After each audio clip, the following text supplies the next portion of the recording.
One Piece, it's on break this week. I know, we're all sad about this, but at the same time, it gives us time to analyze and talk about different things that happened in the recent chapter, which is 1089. One thing I want to talk about involves the Straw Hats and the Marines, specifically St. Garcia Saturn and Kizaru. You could classify this event as the battle for Egghead Island. There's so many different things that are happening, so many different things that are at stake, different individuals that are involved. It's going to be crazy. But if you guys enjoy regular anime content, make sure you guys like the video, subscribe to the channel, and hit the notification bell so you guys never miss out on a new one. With that away, my name is Potential Unleashed, and let's talk about the battle for Egghead Island. So what happened in chapter 1089? We know that it's been a day since the Straw Hats had entered Egghead Island and everything that has taken place. To put this into perspective, looking at Dressrosa, the entire situation, defeating Doflamingo and unlocking the different citizens' memories, turning the toys back to normal,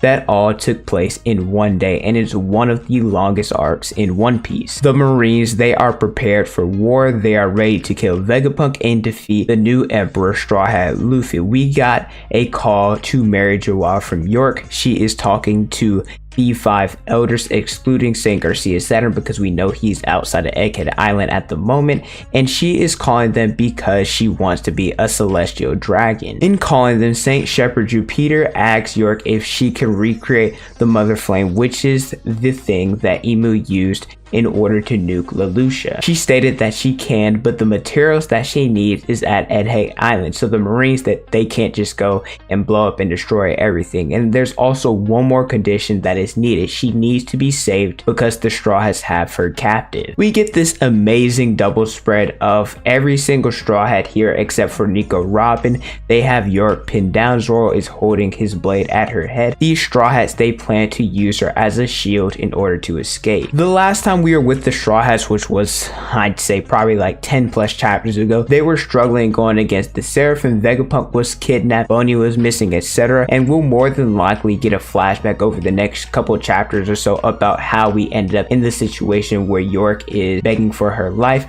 Also, a lot of people have been talking about where's Nico Robin. I'm not concerned. We've seen her go off on her own plenty of times. Stussy, Kaku, and the Stellas, they aren't there as well. More likely than not, Oda just didn't draw everyone in this panel, and this gives Robin an excuse to do her thing, her archaeology stuff. Looking at the Marines, they are a lot of them who are here. There are 100 ships, which 20 of them are battleships. There are 30,000 sailors. There is 9 vice admirals, and then there's Kizaru and St. Garcia Saturn. They brought a nation-sized fleet that far outclassed even a Buster Call, and we've only ever seen 2 Buster Calls happen in the series. Number 1 was at O'Hara, where everyone was killed for researching the poneglyphs and the stuff involved with the Void Sentry, and the second one was at Enies Lobby. When I first read this, I was a little confused. I was like, dang, a Buster Call for one little crew, but at the same time, they're an emperor now. When you look at the past at Enies Lobby, they had already escaped a Buster Call once before, and they also defeated CP9 on top of that, so it makes sense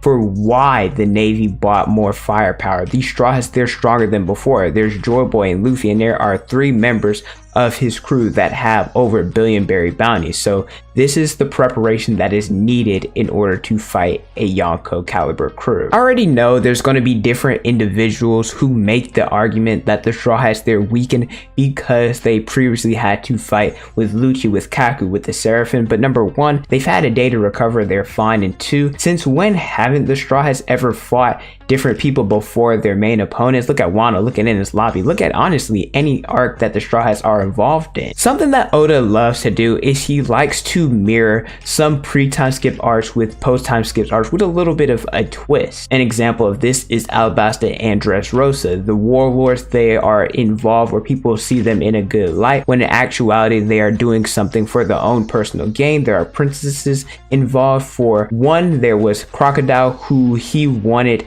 a plan and he failed to achieve that because Luffy stopped him before he enacted it. And then there's Doflamingo. The twist is he did have his plan succeed, however, because of the Straw Hats involvement, it came to light, and then Doflamingo was defeated. Egghead Island, it sort of mirrors Sabaody Archipelago. There's Kizaru, Sentomaru, the pacifista, and they got assistance from an older man, which was Rayleigh. And in Egghead Island, there's Kizaru, Sentomaru, the new Seraphims, and then there's an old guy who they gain assistance from in Vegapunk. What I'm honestly looking forward to the most is seeing how these Straw Hats will deal with the Marines. I love the Straw Hats a lot, but for most of the time skip, they've gotten a little bit of outside assistance. Look at Dressrosa, Hokigala, and Wano. Don't get me wrong, it makes sense. A crew of 10 people, it's impossible for them to defeat everyone, but at the same time, I really want them to succeed in a one-on-one crew versus Marine or crew versus another crew battle. I want to see if these Straw Hats are truly a Yonko crew, because looking at Doflamingo, Katakuri,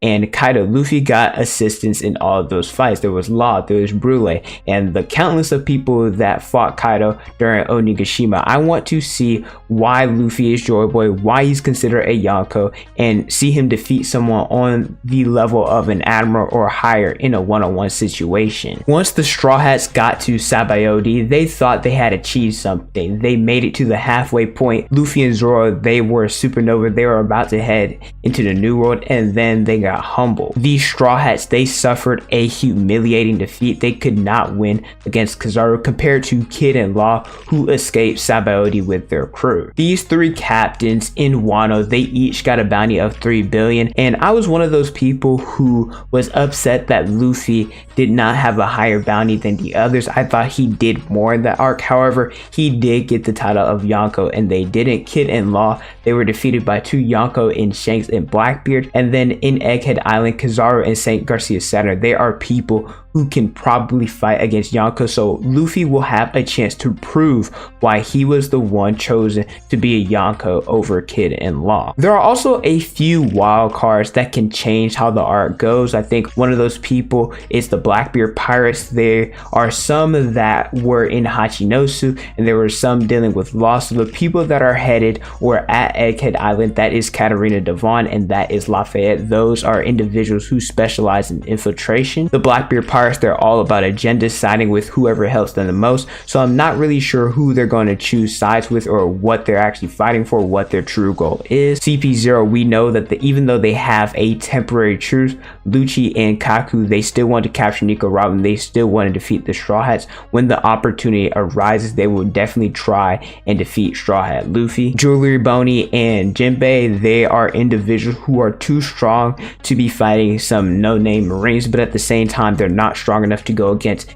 individuals like Kizaru and St. Garcia Saturn. I'm going to give you guys my predictions for who I think fights who if there is a battle that happens at Egghead Island. I think Luffy goes against St. Garcia Saturn. I think Zoro goes against Kizaru, Sanji versus Lucci, Jinbei versus Kaku, and then the rest of the Straw Hats plus Stussy plus the Seraphims, I think they go against the Vice Admirals and the Blackbeard Pirate. I picked Jinbei versus Kaku because Kaku is presumably being the 4th strongest. Jinbei, he fought against who's who was the strongest of the Topiropo. I believe if circumstances were a little bit different, that he would have fought Jack at Wano, but because of the different interactions and what happened at Zao with Nekomamushi with Inuyarashi, they had to get their get back, and that's why they challenged him and he was defeated by Nekomamushi. I don't see him fighting against any Vice Admiral because he's just too strong. I think that Sanji, he goes against Lucci because I think it would be a really good test for Sanji to see how far he's come. Lucci, he is currently the 3rd strongest member here.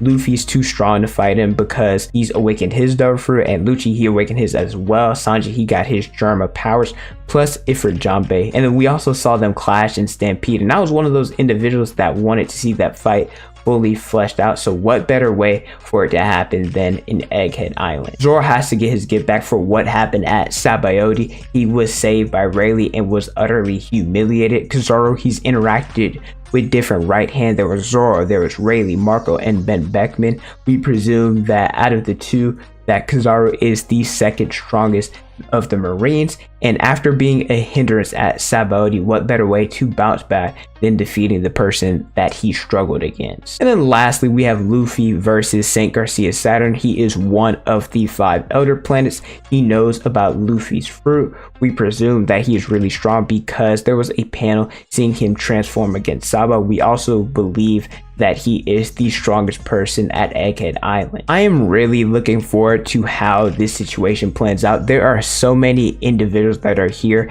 that are really strong. So I want to see these Straw Hats finally defeat someone the level of admiral or higher without any assistance. If they can do that, then we'll know why Luffy was chosen to be a Yonko and why this crew is considered an Emperor's crew. But let me know how you guys feel about this in the comment section below. What are you most excited about in terms of matchups? Don't forget to like, comment, and subscribe. Hit the notification bell so you guys never miss out on a new video from me. Instagram, Twitter, and TikTok is on the screen in the description below. Thank you guys so much for watching, and don't forget to unleash your potential.